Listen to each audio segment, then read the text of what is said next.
Afternoon na, we're still waiting pa rin sa aming service to going back in Rabat and Casablanca.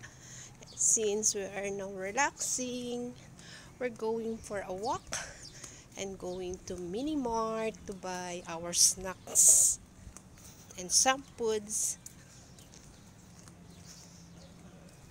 We are here in the residence of Colina Sumir Resort, located here in Tituan. Shoutout sa aking mga kaibigan and condolence to all my family, the Bercasio family and Mosso family. Keep going strong, all of us. I need to relax my mind than always crying. We love you, Mama. We miss you, Mama Glo. I know you are in heaven. Rest in peace.